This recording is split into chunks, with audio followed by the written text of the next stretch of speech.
मिली अभी, क्योंकि रिलैक्स नहीं करते हैं, अहंकार को नहीं छोड़ते हैं, इच्छा को नहीं छोड़ते हैं, मोह को नहीं छोड़ते हैं। ऋषि माइंड तुम्हारा नहीं है। कुत्ता भी तुम्हारे से अच्छा है, कुत्ते को टुकुर दियो तो बेचारा जाएगा, कुत्ते को नहीं टुकुर दियो तो भी चुप में चला जाएगा। तुम्हारे से कोई 30 दिन भलाई करे, एक दिन न करे तो तू गुस्सा करेगा। तुम अपने से पूछो तो नहीं, तू मनुष्य भी नहीं है, हमको मालूम है 30 दिन तेरे से कोई भलाई करे, आज एक दिन न करेगा तो बोलेगा क्यों नहीं करता है। और तुम कल कुत्ते को टुकुर दिया, आज क्यों नहीं दिया, तो कुत्ता आगे बोलता है तो तुमने टुकुर क्यों नहीं दिया मेरे को। तो हम एक दफे जनरल के पास गए थे, मिलिट्री के जनरल के पास। उसने मैं जानवर से भी खराब मनुष्य हूँ। बोला जानवर फिर भी अच्छा है। मैंने बोला इतना तू मनुष्य जन्म की कीमत क्यों कम करता है। ठीक है, मैं सारा दिन जानवर को घर में देखता हूँ, बगीचा बनाता हूँ, खेती बाड़ी करता हूँ, हम देखते हैं जानवर फिर भी कानून में चलता है, हम बिल्कुल बेकानून चलते हैं। हमको मनुष्य जन्म मिला है, पर फ्री होके पता नहीं न करने वाला कर्म हम कितना करते हैं, पर जो जानवर नहीं करते। हम जानवर से बोलते खराब है। इतना उस जनरल ने अनुभव किया था, उसको इतना भगवान की बात अच्छी लगती थी।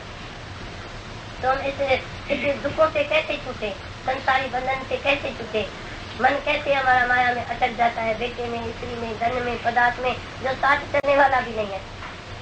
वो है भी सच नहीं है, रेगिस्तान की वारी है। तुमको दूर से चमकता हुआ पानी लगेगा तो रोटा बन जाएगा, प्यास ही नहीं बुझेगी। तुम सबकी प्यास बुझने वाली नहीं है संसार की माया में। संसार की माया बिल्कुल तुमको दिखाती है पर रुलाती है। दिखने में आती है तो ये है, पर अंदर में सिरपति नहीं है। सिरपति आती है भगवान के ज्ञान से, भगवान में रहने से। गरी का विष्णु राम को तो ब्रह्म हत्या में। तो जो माया को तिरस्कार नहीं करेगा वो इस सत्संग का लायक भी नहीं है, आने का भी जरूर नहीं है। जो माया को तुच्छ न समझे, मनी यूजलेस है। तुमको कोई चारा न दे तभी बस में इधर मेरे पास आना, सब पैसा दे देना घर वालों को, तुम संभालो, मेरे को अभी ताकत नहीं है संभालने की, नहीं तो मगज खराब हो जाएगा। अंत समय भी तुम छुपा के रखेगा तो क्या होगा। ये जहर की गोली है, धन इकट्ठा जो करता है, धन गणों जो करण गुणे तो लखे किरोड़े पाप करता है। जाति पुलजा वर्ण त्यागे जो धन मेरन तो लागे। तुम किसी दोस्त को देखेगा ये वैसा के पास जाता है, ये बहुत बुरा है, और वैसा तुम्हारे घर में माया बैठी है जो रुलाती है तुमको घर घर। तुमको मालूम पड़ता है वो वैसा है, वैसा भी मिलती है, धन होगा तभी मिलेगी ना। तो पहले धन खराब हुआ या पहले वैसा खराब हुई। कुछ भी चीज लेगा तो माया से लेगा है, तो वैसा कहाँ खराब हुई। वैसा को तुमने पैसा देके खराब किया, तुम माया रखते तभी देखा खाने जाते हैं, तभी किसी की लाइफ भी कई मर्द है जो किसी भी बेचारी अच्छी लड़की को भी खराब करने में देरी नहीं करते हैं। ये माया तुम्हारे को खराब करती है, तू नहीं खराब होती है, तू नहीं खराब करता है, पर माया का लामू करती है। माया अलग अलग बातें बता के तुमको माया में मन डाल देगा। माया अंदर संकल्प करती है। कौन बोलता है माया आएगी तो अच्छा काम होगा, वो संत तुमको बुलाता है। संत भी माया में गिर जाते हैं अंदरूनी, तुमको दिखाएगा मैं मायापति हूँ, पर नहीं, जो संत माया रखेगा वो भी माया में गिरेगा। वो जुबान से खाली अच्छी अच्छी बात करेगा, अच्छा अच्छा सलूक बोलेगा, पर अंदर में वो गिरा पड़ा है, वो किसको सुनाएगा। तो मैं आज पाप किया है, तुमको मालूम है कोई आदमी पाप करके आके बोलेगा मैंने पाप किया है, पर माया बुलाती है। अच्छे भले को सबको माया चक्कर में इतना डालेगी तो तुमको अंत में जाना पड़ेगा इधर से, निराश होके मरेगा जो माया से पीछे करेगा। आधा भगवान अभी होगा जब तुम माया से पीछे छोड़ेगा। तुम्हारे से माया छूट सकती है, तुम अपने से पूछना। जो ज्यादा माया रखता है उससे पूछो, तुम माया आधी छोड़ सकता है, तुमको अंदर में आ सकती है या नहीं। जानो अजय चलो, बहुत मुश्किल बात है। तुम बोलो किसने हमारे सत्संग से माया से प्रीत कम किया है या छोड़ी है, वो बताओ।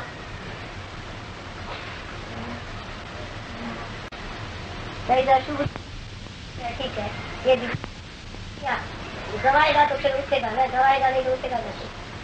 कभी किसने भी गवाया होगा तभी उठा होगा। तुम्हारा बेटा तुम्हारे सामने गवाएगा तो तू मर जाएगा, दूसरे में पड़ जाएगा, बोलेगा इसने ये क्यों गवाया। अरे गवाएगा तभी तो उठाएगा, जो ज्यादा गवाता है ज्यादा पाता है, वो होशियार बनेगा ना, रुलेगा पिनेगा होएगा नवाब। तुमको यही शौक रखना चाहिए, भले गवाए तो उसका मुंह तो छोटा पड़े, अहंकार तो उसका छोटा पड़े। नहीं तो जवान को कितना अहंकार होता है, और बाप क्या बोलेगा गवाएगा तो, और तुम होशियार होगा, अनुभव तो होगा ना दुनिया में क्या क्या होता है, पर तू तो गवाने ही नहीं देगा, तू ही सांप होके उस माया के ऊपर बैठेगा। मेरे लिए तो ऐसा नहीं, मैंने तो देख तुमको बराबर ब्लड प्रेशर होगा, फिर 10 गोली लेगा तो भी नहीं उतरेगा।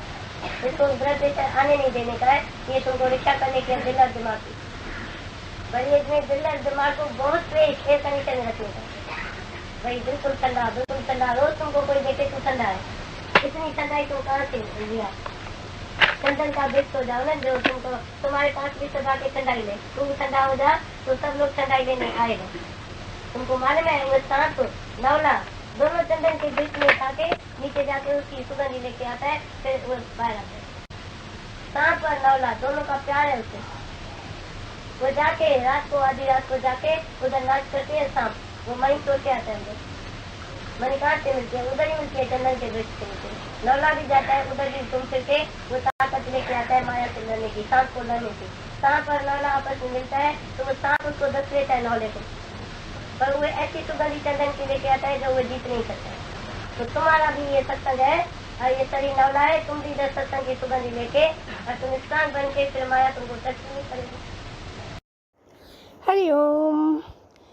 भगवान जी की वाणी, गटगटवासी दादा लक्ष्मी भगवान की जय। कैसी बहारें आती हैं गुरु की अमृत वाणी से, कैसी बहारें। ये शब्द खाली बोल देते हैं, वो जो आप अनुभव करते हो ना, जो मैंने करा है वो आप भी करते होंगे ना, वो है। नहीं तो अध्यात्म को हमने बड़ा सीरियस बना दिया होता है, जबकि ये कितने संतों ने बताया। हम कभी मिलते रहते हैं, कभी बाहर जाते हैं, कि तुम हंसते क्यों रहते हो।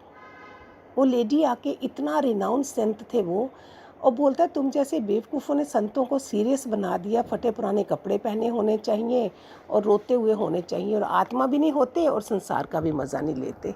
ये कितनों के साथ मैंने अनुभव करा है ऐसा। तो भगवान ने बोला कैसी बहारें आती हैं गुरु की अमृत वाणी से, कानों में मीठा मीठा रस घोल जाती हैं। करते हो ना आप अनुभव? ऐसा लगता है जैसे साक्षात भगवान जी हमारे समक्ष बैठे हैं। तो आज भगवान जी के मुख से क्या सुना? रिलैक्स तब लगेगा जब अहंकार जाएगा। ये बोलना खाली लाइन नहीं है। अगर आप जॉइंट फैमिली में हो, जो भी सुन रहे हो, सुबह सुबह किचन में हैं, जेठानी है, sister in law, mother in law, ये सारे ला जो होते हैं, वहाँ अहंकार निकल आता है अगर हम ज़ीरो नहीं बनते हैं। तो जो हमने सत्संग में अनुभव करा, जो सास बन गई थी बहुएं, जो सास बहुओं के साथ इतनी ज्ञानमय चलती थी, हम हैरान हो जाते थे। ये देख के तो हम सत्संग में आए थे कि ये कैसे पॉसिबल है। बातें तो बड़ी बड़ी सब करते हैं, लेकिन प्रैक्टिकल तो नहीं देखा ना हमने किसी में। तो ये सब मैंने दिल्ली में तो बहुत ही ज़्यादा देखा, कलकत्ता गई तो वहाँ भी देखा। पागल हो गई थी कि इतने शाहूकार लोग हैं और कैसे चल रहे हैं। रिलैक्स तब होगा जब रिसीव माइंड होगा। हमारा एक्सेप्टिंग ही नहीं होता है। सास कुछ बोल रही है, भाभी कुछ बोल रही है, भाई कुछ बोल रहे हैं, एक्सेप्टेंस नहीं होता जो गुरु आके बनाता है। कोई अगर 100 भलाइयाँ करेगा तो हमें उसकी एक बुराई दिखेगी ही दिखेगी। क्यों दिखे मुझे? जब मैंने एक वाणी में भी बोला था कि अब मेरे को पता है 10-20 जने मेरे रिश्तेदार जो हैं, कुटुंबी हैं, ज़्यादा नहीं होते हैं आजकल, इनके मैंने नेगेटिव पॉइंट नहीं देखने हैं, इनके अवगुण नहीं देखने हैं, डिसाइड ही कर लेना है। फिर देखो कैसे मज़ा आएगा। हम मनुष्य भी नहीं हैं ऐसा बोला भगवान ने। हम भी जब सत्संग गए तो बोलते इंसान तो बनो। तो मैंने अपने को देखा, अरे शरीर तो मेरा इंसान का है, ये क्या बोल रहे हैं? इसका मतलब हम जानवर होते हैं, जन्मों जन्मों तक जानवर होते हैं, मैं मेरा में फंसे होते हैं। भगवान जी बोलते मनुष्य नहीं हो तुम। फ्री होके ना करने वाला कर्म हम कर लेते हैं। सोचते हैं भगवान नहीं देख रहा है हमें, गुरु की फ़ोटो भी लगा लेते हैं और फिर भी डरते नहीं हैं। हमारी प्यास कब बुझेगी, गड़ी जो बिसरू राम को, ब्रह्म हत्या होए। ये शब्द कहाँ सुनने थे? ये मेरे साथ रतन में डायरेक्ट मैंने बोला था, भगवान ये गड़ी जो बिसरू राम को, ब्रह्म हत्या होए, ब्रह्म ज्ञानी को ढूंढे महेश्वर। ये मैंने अपने खुद उनके सामने बोले तो वो ऐसे दिखते थे। भगवान जी मेरी उम्र भी आपको लग जाए। आप उस समय तो मैं सत्संग नहीं करती थी कि आप तो इतनों को संभाल रहे हो, मैं तो कुछ नहीं कर रही हूँ। फिर जब मैं उधर से आती थी उनके बेड से, जहाँ कुर्सी पे बैठते थे, उसको माथा टेक के, जो जिस काबिल समझो मुझे बनाना, मुझे नहीं पता है, ऐसे होता था। वासना को उपासना में कन्वर्ट करना है, इच्छा कामना को प्रेम भावना में कन्वर्ट करना है।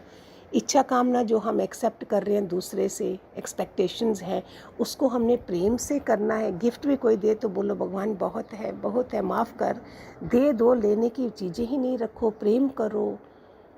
जो काम वासना है उसको उपासना बना दो। भगवान जी की तरफ जब जा रहे हैं तो हम ऊपर के केंद्र में चढ़ रहे हैं ना, वासना नीचे के केंद्र में होती है, बिलो नाभि, मणिपुर चक्र से नीचे होती है। तो भगवान हमें क्या कर रहे हैं, उसको उपासना में कन्वर्ट कर रहे हैं। जैसे अनुभव करके भी हमने ना समझे तो क्या फ़ायदा हुआ।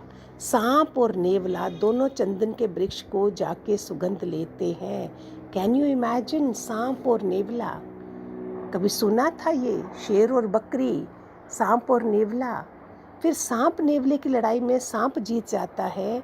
भगवान जी ने बताया कि तुम भी सत्संग रूपी चंदन के पेड़ की सुगंध लेते जाओ और नेवले रूपी मन को गिरा डालो। ये चीज़ खाली शब्दों में मत सुनना, ये बड़े बड़े गुरुओं ने बोली है, लेकिन हमने भगवान जी के साथ अनुभव करा है कि ये हमने जीता है मन को। उसने मन को जीता है, जो जीते जी मर जाता है। मैंने यही वचन लगाया हुआ था ज़िंदगी में, मरने से पहले मर जाओ, और फिर देखो कहाँ तक प्रोग्रेस हुई है। प्यारे आप भी करो, बहुत मज़ा आएगा। खूब खूब खूब सारे आशीर्वाद आप सबको भगवान जी के। जो भी प्यारे बच्चे भगवान जी के सुन रहे हैं, रोज़ रोज़ 1% हमको आगे बढ़ते जाना है। हरिओम हरिओम।